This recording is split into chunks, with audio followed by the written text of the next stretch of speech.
Welcome back. You're listening to another edition of the BowRush Podcast. This is episode 006. I'm your host, Travis Stowe, and with me is Scott Nelson. How you doing, Scott? Hey, not bad, bud. How you been? Man, I'm doing great. The weather's starting to come down, getting cooler. The rut's kicking in. I'm excited. How about you? I am too, bad. You know, it's definitely been a little bit different being back out in Georgia and hunting out here. Luckily we were fortunate enough. We both got in the woods a little bit last weekend. I got back in the woods. So I was out there all day today, and it's just trying to get it figured out and figure out where the does are and where the bucks are following them at. And so far this season, you and I both basically we've been hunting the WMAs, haven't we? Yeah, and I really enjoy it. Honestly, hunting the WMAs, there's one specifically that I've really started to focus on now. It's an archery only WMA. It's I haven't seen another person walking in the woods since I've been there so far. I've seen some trucks there, but haven't seen anyone. It's been a lot of fun so far. I think the idea when we first were thinking about going to a WMA, the idea of just cutting out the property, knowing that you're now just taking a chance wherever you go. You really don't have the opportunity to scout unless you've been there before. It's like you're playing roulette with hunting, but that also brings that some excitement because it's something new, something fresh. It is. And, honestly, one of the biggest kind of thrill factors for me is, this specific WMA. I've got a couple other buddies who've hunted it. And there's some guys that have hunted it consistently over the past 5 to 6 years who they've taken game animals, but said it takes a little bit of time to kind of figure them out. I mean, I'm already finding great sign. I'm seeing animals. I unfortunately totally botched a shot today and missed a doe that I had on the table ready to eat, but I missed the shot. That is the thrill for me, the fact that I'm able to already get into some of these deer that I've had guys telling me that it's going to take a little while. So that's kind of how I'm aiming this season, is I want to find those hard to find animals that people say I'm not going to be able to kill, and I get out there and I go kill them. Oh, that's totally cool. You got a new property, don't you? Oh, actually, it was something I hunted a while back, and it was a guy that gave me access to his property. So it's not the WMA, but last 2 years he gave the property to his son-in-law because he's getting into archery. But this year just so happens that he isn't going to be hunting that much, and I happened to call him up, and he was more than happy. He said, "Hey, why don't you come out and give it a try again?" So I want to go out there tomorrow and see what happens. That's awesome, man. As I recall, there's been some very large bucks taken out of that specific area in the last 3 or 4 years. Oh, well, actually, it was about 7 years ago. It was the biggest buck in the county, and I think I forget the actual score. In fact, you sent me the picture, and can't remember the spread. I don't remember exactly the numbers, but it was huge. But that was the record in that county. And then when I hunted it last, it was late in the evening. The sun was starting to come down. I didn't feel comfortable shooting past 30, 40 yards. And it just happened to be that he was about 65, that I think. It was further than I would have shot anyways. And I started grunting. I saw him come up. He started just scraping the trees, just thrashing it, just going crazy. But he would not come any closer. But I had plenty enough time to sit there and count. And I knew for a fact it was a monster buck. I never saw him again. But I kind of felt that it was probably the son of the one that was taken a few years before that. That's awesome. Yeah, I remember what buck we're talking about. They did a big article on it. Huge point spread. It was something ridiculous. I want to say, I think it was like 202, non-typical, but it was a monster buck. So that was the offspring, and they still have the bloodline out there. Go kill them, bud. Yeah, well, wish me luck. I haven't seen him since, but I haven't been there in 2 years, so who knows? Might get lucky. There you go. Well, yeah, so talk a little bit about the guest we have on today. We have a little bit different topic today. We're going to talk a little bit about game processing. Well, like you said, we're doing the game processing. And well, the guy we have on, his name is Terry Fraser. And he's a good old boy in the South. He's in South Carolina, in fact. He has a good understanding of what it takes to, one, process your own meat, some do's and don'ts, and then as well as what to kind of expect if you decide to take your deer to a processor. If anybody has been hunting already, that if you have some meat in the fridge, good for you. But for the ones that haven't yet, and they want to know what they're going to do, if they're going to take it to a processor, maybe they have the idea that they're going to want to try to do it themselves.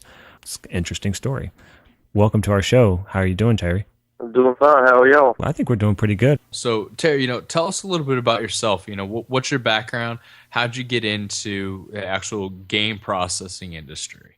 Long story. Back in high school, me and a couple buddies of mine decided we was going to be some heathens, and so we got drunk at school. One of the buddies of mine puked in the hallway. He told on all of us that was drinking. I got expelled for 10 days. Daddy told me, he said, "You're going to be hard-headed, you're going to go to work." I went to work. The local processor needed a butcher boy. That was somebody just to skin the deer. That's all they wanted. I started skinning deer there. We was averaging about 25 a night. Wow. And after I stuck with it a little while, the owner, he come to me, Mr. Lawson. He said, "Would you mind learning how to debone deer?" I said, "No, sir. It'd be my pleasure to get in here and work beside you. You teach me the correct way to do it." I always grew up the country boy way. We take it, kill it, clean it, let it age for a few days in the refrigerator. When we take it out the refrigerator, we cut it up the best that we knew how to cut it up. There wasn't the correct way of doing it. And he got in there, and slowly over the course of that deer season, he showed me how to do it. Well, the next year, January 1, I said, "Well, I'll be seeing you." He said, "If you want your job back," he said, "be here August 15th when deer season rolls around." He said, "If you want it." I said, "Yes, sir, I'll be here." August 15th rolled around. I was there waiting, and it just went from one thing to another. And then he got to the age that he couldn't keep up with it no more the way he should. And his grandchildren and other people, they didn't care nothing about it. They had greater things on their mind and bigger businesses and stuff like that. And he closed the doors. So after a few odd and end jobs here, there, and yonder, I ended up working for Richers. I worked with them for about a deer season. Deer season here runs August 15th, January 1. The following season, Breland's opened up, new business. The older fella that owns it, he had cut me to the grocery store, so he had some idea of what had to happen. And I've been working with them off and on since about 2006 or 2007. So quite a few years. That's pretty good. Yes, sir. You guys are seeing 25 deer a night, and I'm sure, fluctuates, less than that, more than that. But as a hunter, what's something that we can do? Because it's not just on the guys that are processing the meat to make sure it tastes good. I'm sure there's things that hunters can do before they get there that helps with that. What's some stuff that a hunter, after he harvests the game, what's the best process for him to prepare and keep that meat clean and in the best shape for you to do your job? Shot placement's a big part of it. Bloodshot meat, gut shot deer, that'll make the whole deer taste just nasty. On top of that, a lot of people say you can field dress them. Yeah, it helps to field dress them if you will have to pack that deer a couple hours one way or the other. Mm-hmm. If you don't, when you take your animal, if you can load him up right then and carry him from there straight to the processor, to where they can go ahead and get the hide off of him, get his insides out, his intestines, his guts, and everything. That's less time for that temperature to stay at that animal without blood flow dysregulating everything. You're saying that, let's just go into like a for instance, we happen to get 2 or 3 deer at a time. Actually, let's just say we had 2 deer together, and we would field dress them out. It'd take almost 30 minutes to get one deer to the truck. We had to go back, field dress the other one, take the other deer. So now we're ready, 2 hours in. And usually when we're hunting, if one ends up hitting or getting a deer, we'd usually just wait, let the other person have some more time to hunt. So the deer's probably laying there for a good hour or 2 before we even field dress. Once it's field dressed, again, it takes about another hour or so to get them into the truck. Usually we're well over an hour away before we get to where we live, where there's a processor nearby. That amount of time between the time we shot, the time we field dressed, and then the time we brought it to the processor, so usually it's the next day before they get to it, that creates a totally different type of taste, being more gamey or bad if it's a bad shot. Is there really that much of a difference? In my opinion, yes. Okay. Then the reason I say this, it's with anything, and I'm gonna give you something to think about him. The animal that's been hit by a car, he lays out there in the sun for a day, he's done swole up 3 times his size. It's just the gases and everything in that deer's body is breaking down all his muscle tissue and stuff in the decomposing cycle. There's no way that you can stop it. Okay. It's natural. So, in my opinion, if it's going to take that long, yes, you got another man there hunting, but if you're not going to affect him, get down, go ahead and field dress that deer. Go ahead and start packing that deer out to the truck. When you get him to the truck, we took ice bags, just 10-pound bags of ice, and put in the chest cavity of the deer and tried to fold him back up to go ahead and drop the meat temperature. Oh. Because the longer it stays at his body temperature, then you're going to put it in the back of a truck. Typically, the back of your truck's going to be warmer because of the sun beating on it, and there's nowhere for it to be shaded. So the timing's very important. It is. Bloodshot meat. We've had them come in. They've been shot back with big rifles and stuff back through their ribs. It'll blow the bloodshot and blood clots and all. The front shoulders won't be no good on them, and it blows it all up into the neck. I've seen it blow it all back into the hams. The best thing to do there is take a knife while you got him hanging up skint. Just try to split the meat as good as you can. Take the water hose and stick it in there and just try to wash as much of it out as possible. That'll send the gamey taste of that animal through the roof. I think you were saying something earlier about the gut pile. If you happen to rupture or you shot it a gut shot, which obviously most people don't ever want to have that happen, but it does seem to happen. Timing is everything.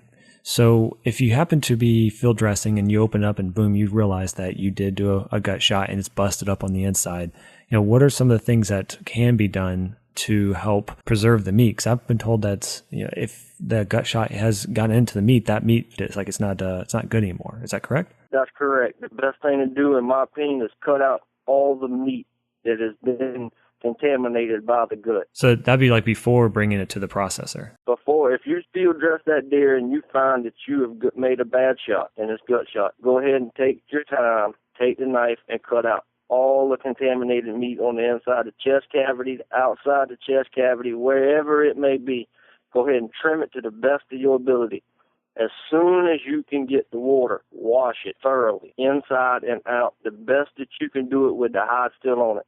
In my opinion, if something like that were to happen, I'd have a cooler there where as soon as I found out that a shot like that would happen, I'd cut all out that I could cut out, everything that's been contaminated. I'd do my best to get as much out in the field as possible. I'd cut it up in pieces, put it in that cooler, get it somewhere to where I could wash it, make sure I cleaned as much of it off as possible, and soak it in some icy water for 2 or 3 days. Draining your water every day, adding fresh ice every day. It's good to know. And it helps it tremendously, really and truthfully. I've seen a lot of people go to putting their deer after they kill it, clean it, putting it in a cooler full of ice water, draining their water every day, keeping fresh ice on it, and it pulls a lot of the blood and a lot of the gaminess out of the meat. Well, so what's another way you can get rid of some of that gaminess? Because that's probably one of the things that you hear the most when you're talking to people who haven't or who don't eat venison is, oh, it's too gamey, and you get a lot of guys that say, it's not gamey at all. What are some tricks to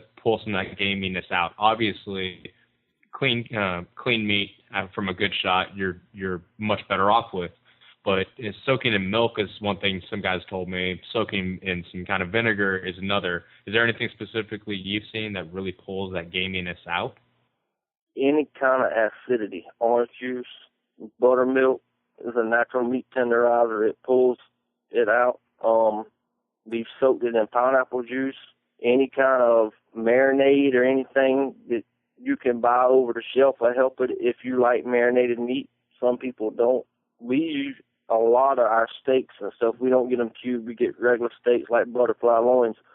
My wife will take them and put them in a bowl with some water, probably a tablespoon of salt, and maybe a third of a cup of some kind of vinegar, and drain it. Like if we go cook it tonight, she'll put it in there the day before, drain it in the morning before she leaves for work, and then when she gets home, she'll drain it again and just put clean water in it. Let it sit to whoever's going to prepare the meal, and then they'll drain it and wash it and then fix it to eat. That's very interesting. Yeah, there's definitely a thought that people do shoot with a rifle, and there's the shotguns, and then there's the bows, and we're all about the bow. And it seems how you do see a lot of game coming in various ways. Have you seen a physical difference in the meat when you're processing it, when it comes in, if it was a rifle shot, or if it was a muzzleloader, or if it was a bow itself. Like, I've heard that, with a bow, you have a better chance of not getting that deer to have this adrenaline rush that will now throw blood directly into the meat, which might make it thicker and harder. But is that true, or is that... No, it's true in my opinion. Here in South Carolina, around where I live, they get to dog hunt. They get to run the deer with dogs, shoot them with a shotgun with buckshot when they cross the road. In my opinion, I won't eat them. Nothing against those fellas that do it. I enjoy going and listening to the dogs run one just as much as anybody else that dog hunt. I've had deer dogs, I've done it. But in my opinion, it makes the meat have a lot more gamey taste. It's a lot tougher meat.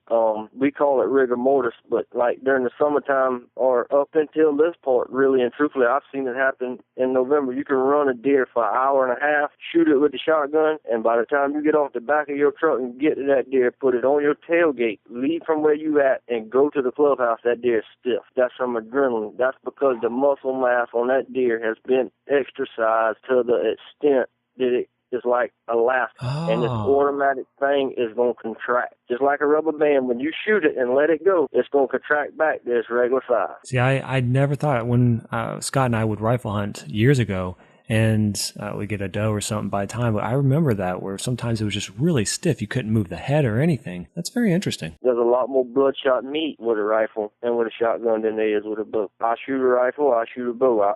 I'm big fans of both. I've much rather shoot my bow than shoot a rifle. That's just my preference, But in my years of rifle hunting, Daddy, he was a gunsmith. He built several rifles and all. We had the latest and the greatest. I mean, that was just his thing, He had 45-70, and it reminds me a lot of like shooting with a bullet. I don't know if it's because the bullet's moving so fast in it or what, but when you shoot them with a bow, you can eat it all the way up to the entry hole of the arrow. It's not bloodshot. There is some blood that is there, but it's not bloodshot to the extent that it can't be washed out. Yeah. Is there any, when it comes down to, let's say someone's bringing a deer in, there's obviously a lot of different options. I've, in the last few years, have just, because of the processor places I have gone to, I've chosen just to get basically ground. And the only reason why is because I've had in the past where once it was processed and they brought back to me, if it was steak or whatever it might be, the wrapping, the way they did it, it never really lasted that long. I ended up it felt like I ended up either giving it away because it was going to go bad or end up throwing it away because it did go bad. But it always seemed like when I did the ground, they used a different type of wrap to secure to make sure it lasts longer. And so that right now is what I've been currently doing. Is there things that specifically we should say to the processors that we want or don't want to make sure that we do get the meat back more efficient, that it will last longer? Breland's here in town that I work for, they double wrap their meat. They'll wrap it in like the cellophane shrink wrap that all your grocery stores use, and then they'll put a vacuum seal over the top of it and suck all the air out of it. See, I've never had one do a vacuum seal. I've always had it where it was almost like you went to the grocery store and they stuck it in the styrofoam bottom and then they used shrink wrap right above it. And that's all I've ever had. And so because of that, I've always seemed to just steer towards the ground because I knew that at least that was done effectively. The vacuum sealing, I will honestly say, it is the latest and the greatest. I've killed deer at the first part of August, around the 15th, 16th, somewhere in there, and they date it with the date, or the month and the date, like 09/2014. I've pulled meat out, and we've killed several throughout the year to have enough to last us, because that's strictly all we eat is venison. We don't buy no red meat at all. Very cool. And I've put others on top of it and stacked it, and some of it's got pushed to the bottom of the freezer and stuff, and we pulled it out the following year in August, and it's still been just as good as it was that day as the day that we put it in the freezer. I'm 100%. If you don't vacuum pack it, you don't get my business. The meat lasts a lot longer. The meat stays a lot fresher, and personally, in my opinion, I think the vacuum packing has something to do with the way it compresses the meat or something or another. I don't know. It sucks the air out. It does, but it seems like it does something extra to the meat to help it be tender or something, in my opinion. Really? So it's almost like it's tenderizing it, compacting it down to that point of squeezing the liquid and the air out. So you're basically tenderizing it the entire time that it's compacted. And in my opinion, yes, sir, that's correct.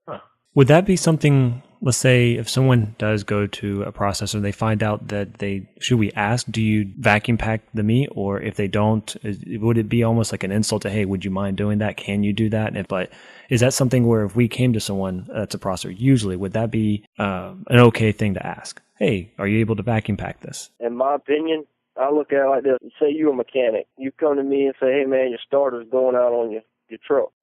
It's going to cost me $100 to get it fixed, okay? You go there to take the starter off of my truck. Needless to say, you're supposed to crawl under my truck to take the starter off. I look you underneath the hood pulling my alternator off. I mean, it's your money. In my opinion, they should be able to tell you, yes, we're going to vacuum pack. Yes, this is your deer you getting back 100%. I mean, I'm all about saving money, but at the same time, I want to know that it's going to last and it's done right. That's the biggest thing. Yeah, if you're taking the time to kill an animal, you at least should try to find the right way to preserve it. Exactly. That's That really hard-earned money that a lot of people waste by not taking the time to ask simple questions. Do you vacuum pack? Is this my deer and my deer only? A lot of processors, when you carry them in, and they do it everywhere. It's not just Georgia or South Carolina, it's everywhere. They'll come in, you say you want strictly ground meat. Well, when they debone your deer, that's cut everything off the bone, you'll have 50 pounds of meat. Well, they'll take that 50 pounds of meat and put it in a meat lug, set it over there to the corner, write your name down in a notebook with 50 pounds beside it. The next man come in, he only wanted 10 pounds of ground, and so on and so on. Well, by the end of that day, when they're processing, they liable to have 150 pounds of ground meat. Well, you automatically know this man gets 50, this man gets 10, this man gets so much, this man gets so much. They put all that deer meat in one thing, add the fat content that it needs to keep it from drying out and burning, and grind it all together instead of taking the time and doing it deer by deer by deer. Oh, wow. I had no idea. That is interesting. So if you spent time, you went out and shot a really solid corn-fed deer, and the guy down the street went and shot a swamp buck, you're now getting partial swamp buck, partial corn-fed. Exactly right. That sucks. Wow. Not only that, I mean, the man down the street could have gunshot his, and you know your horse wasn't. I've got deer meat back myself, and I've worked at several different processors, and I'm not against anybody that shoots a shotgun, that dog hunts, but I've got deer back, ground meat, and it had buckshot in it. And I know good and well the deer I killed did not have buckshot in it. So I guess, in a sense, last year I happened to get a decent size 8, and ironically, though, when I shot the deer, the broadhead broke off, and I started just cutting up the insides of the gut, which was horrible. But the arrow passed through, just happened to be the broadhead was stuck inside. And by the time I cleared it out, I mean, it ranked, and it was stinky. It was awful. I tried to clean it out as best I could. I took it to the processor. I washed it out as much as I could. I was like, this is going to be awful. Yet every piece of meat or the ground when I've taken out, I have made my jerky. I've yet to have anything that's actually tasted what I felt would have been a bad flavor. So I'm assuming someone else ended up got my meat, and I ended up probably getting someone else's meat. Not necessarily. I'm not saying that all processors do this. Okay. It's just a possibility. It's just a possibility, and I do know that here in South Carolina, in my town, I think there's 5 or 6, and I think 4 out of the 5 or 6 do that. There's only a handful of them that actually do individual deer on the same hand. If the guy that was doing your deer at the processor knew what he was doing, I understand it smelled bad and all that. Once that deer's temperature cooled off, his body temperature, and it firmed up, what we call in the meat firmed up. It's hard to debone a deer that you just shot, skinned, and now you're going to debone it, all within 2 hours. The meat is so flimsy, it's not firmed up or stiffened up or anything like that. You let that deer hang, let temperature come down. He could go in there and take a knife and cut every bit real carefully, trim every bit of the gut shot, because most of the time your deer, in between the muscle membrane of the meat and the skin, it creates a jelly style membrane. You can wash it with a water hose and see it. It's like it'll swell up with like jelly. Yeah, I've seen that. Clear jelly. You could take a knife and slice that, and it'll pull every bit that gut smell off that meat. That's just a protector with any muscle tissue. I assume got it. I know deer's got it. I know hogs has got it. I know cows has got it. It's just a protector film, I reckon, that protects their muscle mass or their meat or whatever you want to call it. So when someone's in the field, do you recommend them to skin it on and bring it in? If there's someone who's just going to keep, their main thing is they want to keep a hide or they're doing some kind of tanning, do you recommend that they skin that and then bring it to you, or bring it to you guys and have you guys skin the hide? Depends on what kind of animal or what kind of hide they want, or what kind of tanning they want. Certain style tannings and mounts have to be skinned certain ways. We mounted about 3 years ago. It was my first time ever doing a full deer. We done a calico buck. He was white and brown, good looking deer. It was a kind of a big deer to be a calico deer, because most of them, if you read up on them, they're small. They carry a lot of diseases, this, that, and the other. But we had to split that one down the middle of his back and then fold the hide off of him, where a lot of times you would start at his feet. And it was very, very time consuming. You couldn't split anything under the belly or anything like that. You went from his tail all the way to the back of his head, and we folded peeled all the hide off of him like a banana, all the way down his legs and everything, wrung him at his feet. It was unreal at the teediness and tight quarters that you had to work in to get that hide the way you needed it. Really? And why was that? Why couldn't you cut from underneath? Because when they stitched him, when they pulled the hide back together on the mold, they said that if we'd have cut it through the inside of the legs like we were normal, you'd have been able to see every stitch that they put in it. They wouldn't have been able to blend it. When they ended their back like that, their hide's so thick that when they pull the stitches, the hide will pull together. Mm-hmm. It's so thin on the inner part of their legs, it would have ended up ripping the hide. Wow. Now, would that be also in a sense, let's say you did get like this monstrous buck and you're going to basically mount the whole thing. Would you not want to field dress it then? No, sir. Okay. Good to know. You planning on getting a trophy buck this year? I would hope so. That's the end. That's always the goal. Well, first goal is to get stuff in the freezer. That's the main goal. But then if there is a quality buck that comes out, why not? Well, that's absolutely it. I got to harvest a trophy this year. We called him Swamp Donkey. He was a mainframe 10, perfectly symmetrical all the way around. You couldn't ask for a prettier buck. He wasn't real wide. His horns was real heavy. Oh, wow. We estimated him being 5 years old. I don't know what he'll score. I'm guessing probably 130, maybe. Have you gotten him back? He's about 15 and a half, 15 and 3/4 wide inside to inside, but he was about 16 inches tall all the way around. It's as pretty a buck as you'd want to see. That's awesome. But you guys are aging him about 5 years old? We guessed him at about 5 years. The back 2 teeth on his bottom jaw, the last 2 was wore completely down to the jawbone. Wow. That's awesome, though. So had you seen that buck the last couple of years, or is it something that just kind of popped up on your radar this year? It's kind of funny. We've been talking about leasing a piece of property behind my grandparents' house for probably 4 or 5 years. And my uncle, he's just a retired cop. He just retired this year, the first of this year. And he said, man, let's get that property to hunt. I said, well, boy, I've been trying to find out who owns it for the last 4 or 5 years to see if, it's available for lease or whatever. And he said, I'll find out. Somehow he got in touch with the owner, and him and the owner's son actually went to school together. And we ended up getting the property. And another friend of mine hunted the adjacent property that butted up to it. And we ended up getting it. And we just started feeding the deer some corn and stuff, putting cameras out, scouting, just to see what was kind of on the property. He killed a nice 8 on it this year. There was an old buck. We got one buck on there. I'm calling him a drop time buck, but he's got 13 points that you can count. Oh, with my gosh. 2 drop times, 1 on each beam. So I don't know if there's points that's hidden, sticker points, whatever, however you want to call them, mm-hmm. that you can't see in the camera behind his head or whatever from the pictures you have, that we have of him.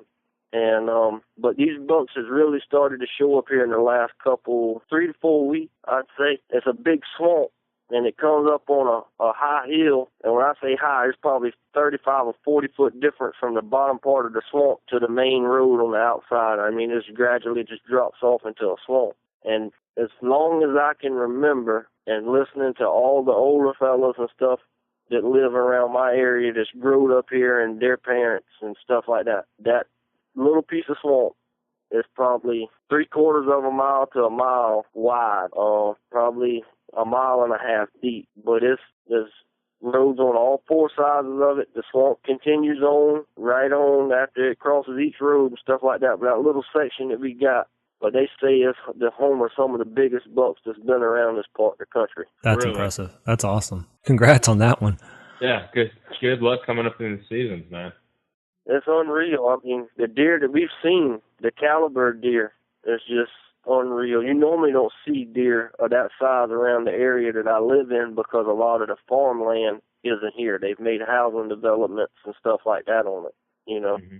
Within here in Georgia, mentality here where it comes like if it's brown, it's down. So it's hard to see or find deer that's over 5 years or even 4 years. I mean, I think that Scott, when we were going hunting heavily years ago, it was the oldest deer we maybe saw was maybe a year, 2 at most. Yeah, 2, maybe 2.5. Yeah. But I mean, it's a lot of the area where we're at is residential. So you get into that big trophy every once in a while. There's one that I'd seen for about 6 years that I could remember from when I first started seeing them, actually back at my parents' house.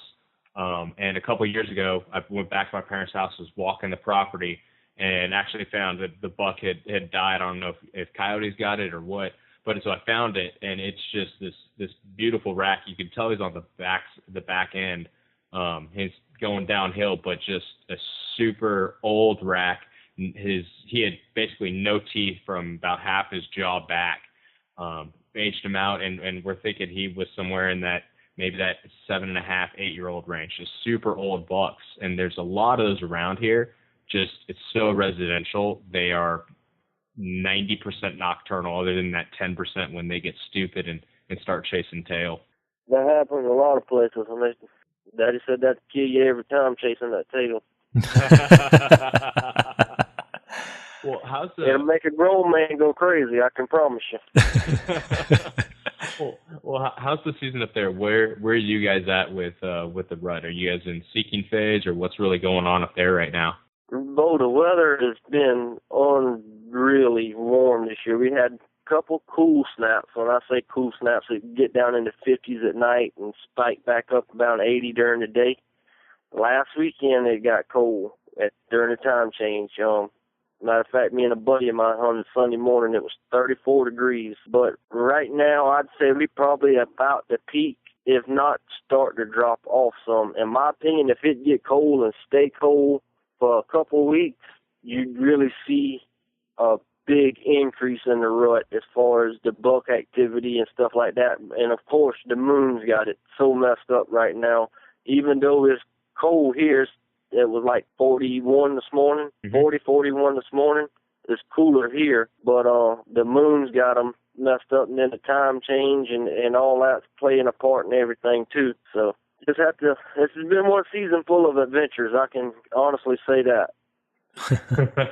It's been a little bit of adventure for me. I moved back out here from Colorado recently, so it's been nice to get out here where you can hunt any part of the state anytime you want, basically, and you have a chance to. You don't have to wait for that one trophy buck that you were looking to go after. You can kind of you can shoot a doe here and there. You can shoot a smaller buck if you're trying to get some genetics off a property.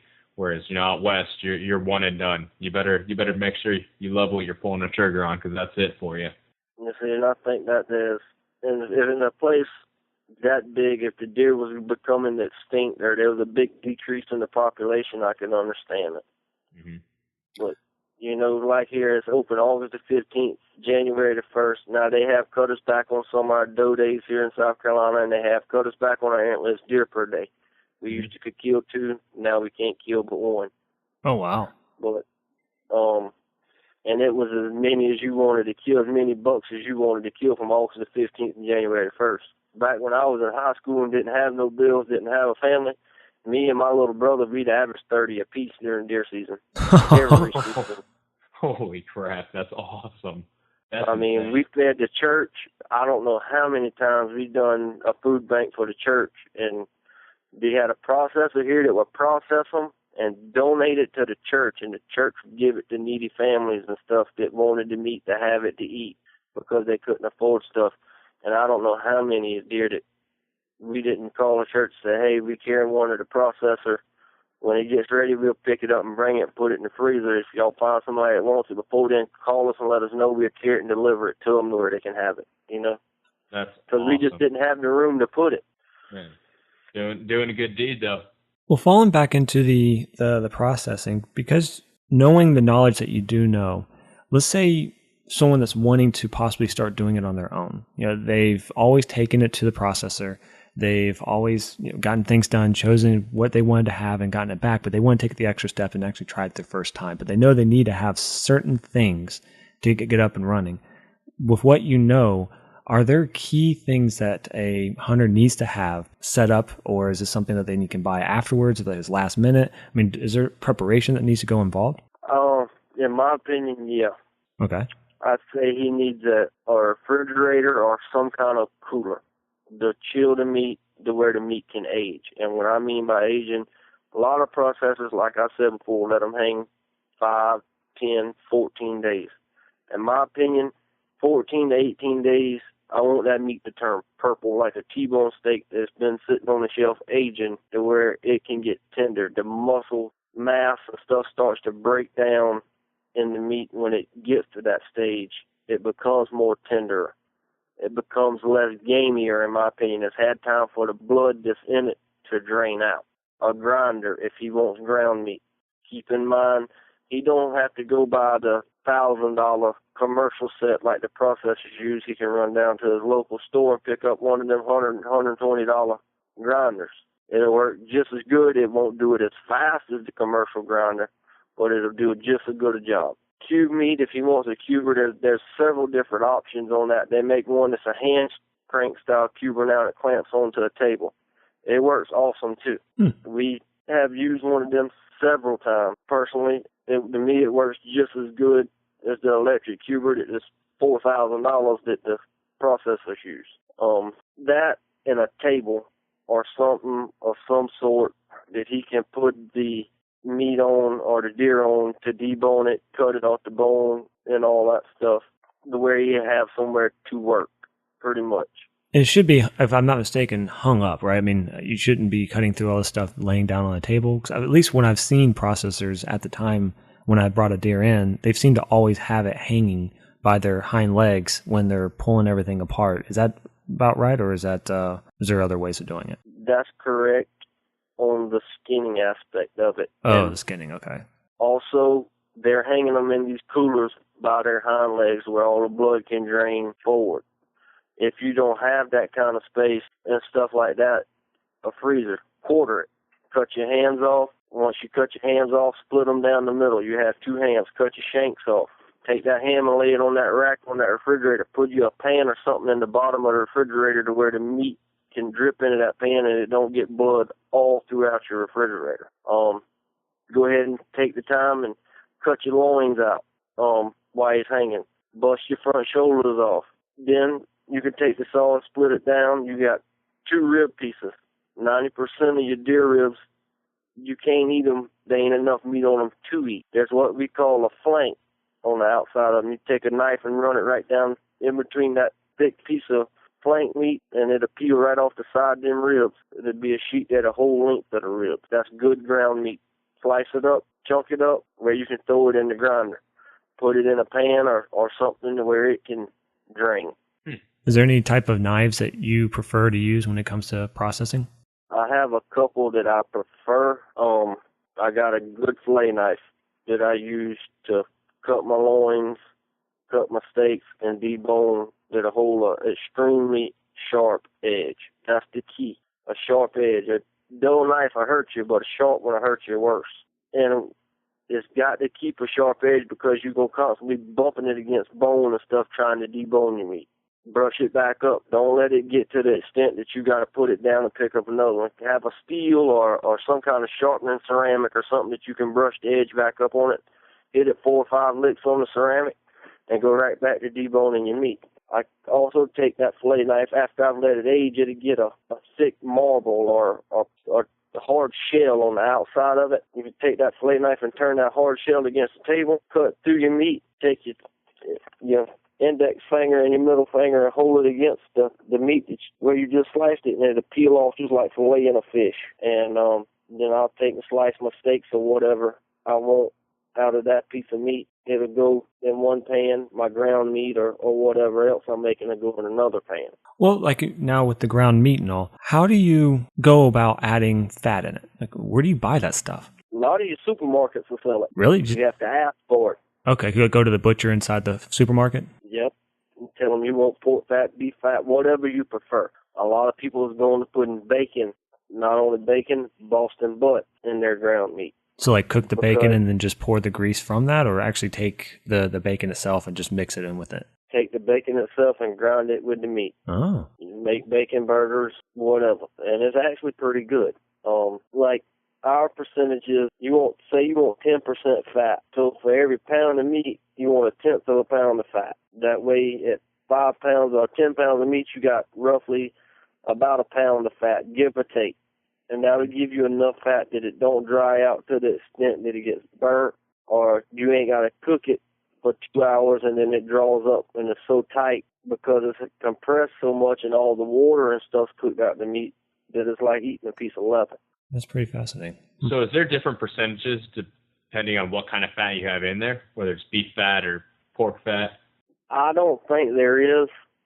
We strictly use only pork fat to do our ground with, unless somebody says they want it lean. If they want it lean, we don't put no fat in it. We use what's in the animal. You got to be careful with it like that. Like I say, it'll cook up and draw up. You take a burger and pat it out big as your hand. By the time you get done cooking it, it ain't 2 inches in diameter, but it's 4 inches thick. You understand what I'm saying? As far as that goes. Oh, yeah. So we bought the equipment. We've set up the table. We've got the cooler, and we're starting to process the meat. We got the fat. We've deboned. We've taken the hide off. How, being that you have the processor, there's obviously a process to handle the carcass and everything. But for someone that doesn't have that, how do you dispose of the carcass? Around here, the landfill takes them. Oh. You can't carry it to your normal waste site. You have to carry it to the main facility, the big landfill, and they dispose of it. If not, a lot of places, if you check with them, sometimes you can put them in trash bags and put them in the compactor at their regular dump site or your regular disposal site, but it can't be loose. Other places, they'll dig holes and bury them. Whatever, you just have to check the laws in your town or wherever you're from to make sure that you're abiding by them as far as I know. I don't think that there is a clause or, say, trouble you can get into. I don't know. It's just more being humane, I guess. Exactly. Yeah. But I think that right there would be something that should be a prep before attempting to harvest and then process your own meat, just because you never know. I mean, right now I live in an apartment. If I actually wanted to process my own meat, I'd have to go to a friend's house and go through the whole process. But my thought in the back of my head is like, well, I guess maybe I'll just put it in the apartment's dumpster. But that would probably raise up some red flags, seeing these like awful smell, dead live carcass, and then blood and everything around. I don't think that would have been too well with the people that own the apartment. Well, no, I don't think that went over too well either. No. So when we were talking earlier, you were saying something that you recently started something. Is that correct? Me and a buddy of mine, actually. He used to live in Georgia. He recently moved to Texas. He started a hunting adventure. We kind of trying to play it by ear. I can't right now just say up and quit my current job to start it. We slowly building it up pace by pace, but it's huntingwithmarshall.com. He's a great Christian guy. I truly think a lot of him. He's given me some information on hunting some bigger deer that was nocturnal, some tricks and stuff that he's tried over the years, and he put me on one of them this year that I would have loved to kill him last year. He was already on his descending side, so I'm proud of him for doing it, though. He's got a phone number, too, if anybody wants to get in touch with him. It's 210-740-6411. That's great. We'll definitely add that to the website as well. Exactly. What is his company? What does he do? If he can come to you, say, and on his webpage, he'll tell you straight up, if you want a blind that you can kick a lazy boy up in, you got the wrong guy. He's going to put you as close to wild game as possible. No fence, high fence, low fence. He'll come to you and deal with any of those matters, but he's going to put you as close to wild game as he can possibly put you. And he'll come to you, he'll scout the area, he'll prep it, He'll get you pictures. He'll hang stands. He'll tell you what you got as far as deer goes. He's got scents that he uses. He's got certain minerals that he uses to target different species at different times. He does it all from start to finish, pretty much, as far as a guiding service or something like that goes. But he is willing to travel to you, to your property, to see if you need some deer management, what your herd looks like or whatever. As far as you calling him and saying, hey, man, I want to come out and hunt. Let's set it for this date. If you ain't got nothing booked, you and him discuss the price and you go to Texas and you're able to hunt, he can put you on the deer really and truthfully in some world-class buck. That's very interesting. So he basically does a lot of the prep work beforehand and has a good jack of all trades to make sure that at least when you go out there, you have a higher chance of getting something. Exactly. Which any of us know, there ain't no hunt guaranteed. True. You know, that's why they call it hunting. But Yeah. I can pretty much say every time that I've talked with him that he's carried people other than one time, and that's because somebody had come in closer than what they were supposed to on the set that he was sitting. He's had deer on people less than 20 yards. Wow. What's his website? Hunting with Marshall. That's MARSHALL.com. That's awesome. Well, Scott, do you have any other things that you might want to know about processing? You know, I'm sure there's a ton more. It'd be a great thing to kind of get some hands-on with. I know hopefully I'm going hunting in the morning, so hopefully I'll have something to get some hands-on with tomorrow afternoon. But yeah, we appreciate you having on. A ton of knowledge, ton of experience, got some good stories. We appreciate everything. That ain't no problem, fellas. I was glad I could be a part of y'all's podcast, and if y'all need me in the future, y'all know how to get in touch with me anytime, anything as far as this goes. There's a lot more that we can touch bases on later on once people start getting hands-on with it as far as the trimming and what they need to look for and what they don't need to look for, and we can touch that at a later time. Oh, great. Definitely, we can dive a little bit deeper in as people start to learn how to do this and have more questions. We'll bring you on and get those answered and kind of get a little bit more specific with how to do it. That's correct. Now, if someone wants to reach out to you or follow you, what would be the good way for them to do that? They can email me at terryfraser84@gmail.com. That's TerryFraser84@gmail.com. Very cool. Awesome. Well, again, man, we really appreciate you taking some time out of your day and coming on and talking. You got a lot of passion for it, and I mean, it sure sounds like you know what you're doing. It ain't been easy. I mean, a few years ago when I first started, I thought I was gonna be quick. And the old man told me, he said, "Son, that nice sharp, watch it." And I cut my index finger. I like to cut it off on my left hand completely. Oh my I gosh. cut it through the main knuckle, the middle knuckle right there, and it come through, and it was hanging by a piece of skin under the inside. It went through that knuckle joint like you wouldn't believe. So the gloves, the metal gloves that y'all see the butchers and stuff like that wearing in the stores, they definitely for a reason to keep you from cutting your fingers. Check into them if you're going to be using some sharp knives. Well, Terry, I really appreciate it. We would definitely love to have you back on a future date. I'm pretty sure we'll have some questions when it goes further down into the season, but thanks again for coming on. That ain't no problem, fellas. I hope y'all have a good time with it. Enjoy it. If there's anything else, like I say, y'all need me to touch bases on later or whatever, feel free to contact me. Either way, I'm glad. I hope both of y'all season is very fruitful this year and y'all get the swack, the big one y'all been after. Thank you. You too. I enjoyed it. Thank y'all so much. Thank you. Yeah, when he got into the specifics on what he does and how they do this stuff, that was actually quite fascinating. Plus, I had no idea about the processing when they do the ground, that they just dump it all on one big pile and then just start scuffling it through. Most places around here do that, dude. Never knew that. Never knew it. But I understand it. It's economically probably more feasible for them to do that. Time consuming it. It's a lot easier. They can just pump them out a lot faster. So I understand it. I just had no idea that's what they did. So make sure, if you heard something you really liked today, you want to learn a little bit more about it, check out the show notes at mybowrush.com/006.